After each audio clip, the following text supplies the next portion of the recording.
એવી બનાવજે, બહુ મસ્ત છે. પન્નાની રસોઈમાં તમારું સ્વાગત છે. આજે આપણે સરગવાનું સૂપ બનાવવાના છીએ.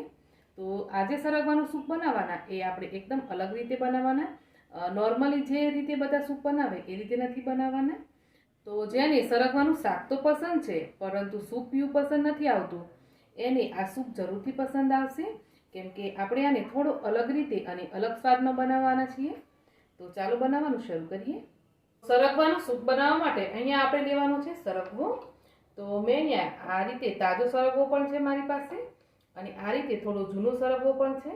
તો જે તાજો સરગવો છે એને આપણે શાક માટે રાખીશું, અને આ રીતે તમારી પાસે જે સરગવો હોય એ જૂનો થઈ જાય તો ખાસ કરી અને એનું તમારે આ રીતે સૂપ બનાવી દેવાનું.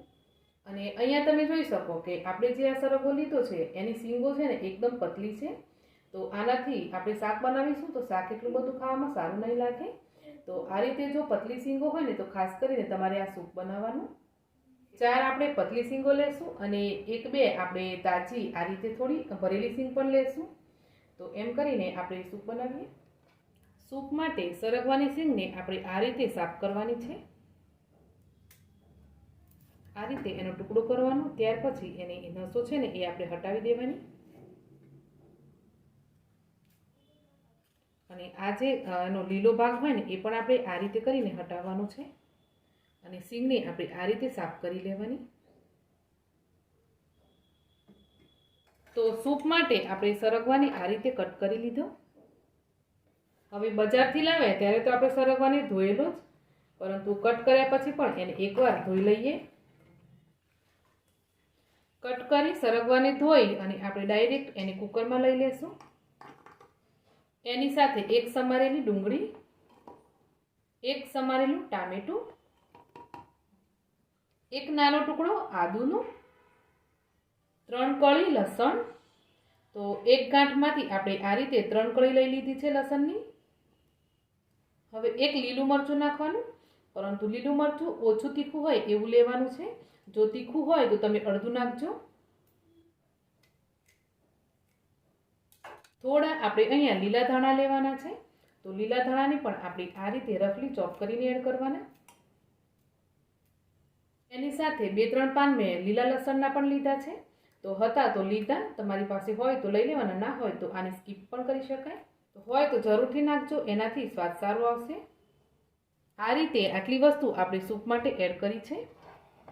હવે અડધી ચમચી અહીંયા મેં સેંધવ મીઠું લીધું છે. હવે 1 ગ્લાસ આપણે પાણી એડ કરી દેવાનું. કુકરનું ઢાંકણ આપણે બંધ કરી લઈએ. હવે જો તમે આમાં કોઈ બીજી શાકભાજી નાખવા માંગતા હોય, જો તમને પસંદ હોય તો તમે લઈ શકો. હવે આપણે અહીંયા હાઈ ફ્લેમ પર કુકર રાખી દેવાનું, અને 3 થી 4 સીટી આવે ત્યાં સુધી આપણે આટલા શાકને ચડવા દેશું.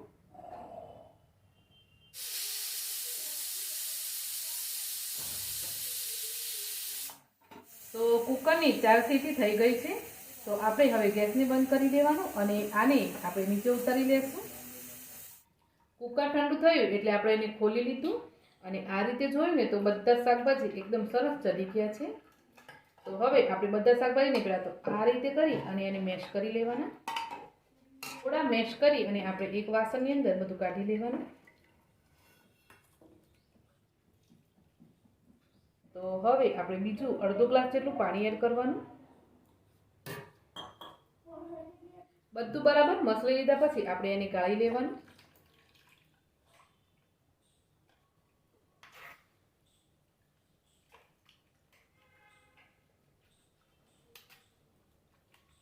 અને આપણો જે છે ને શાકભાજીનો આટલો જ વેસ્ટ વધ્યો છે, એનાથી વધારે કંઈ પણ આમાં ગયું નથી.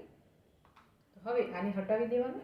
તો હવે તમે આને આ રીતે પણ પી શકો સૂપ તરીકે, પરંતુ આજે આપણે આને થોડો અલગ ટેસ્ટ આવવાના છીએ. તો ચાલો આપીએ.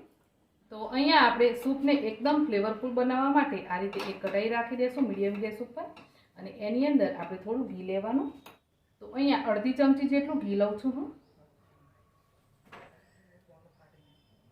એમાં અડધી ચમચી જીરું એડ કરીશું, અને 2 ચપટી અજમો એડ કરી દેવાનું.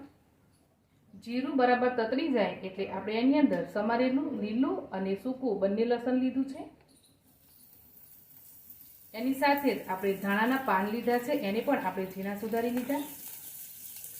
આને આપણે ઘી સાથે થોડું શેકી લેવાનું. હવે 2 ચપટી હળદર, 2 ચપટી લાલ મરચું પાવડર, હળદર અને લાલ મરચાંને પણ આપણે બરાબર મિક્સ કરી લઈએ. તો આ રીતે બધી જ વસ્તુ સરસ શેકાઈ ગઈ. તો હવે આપણે આ સૂપ એડ કરી દેવાનું.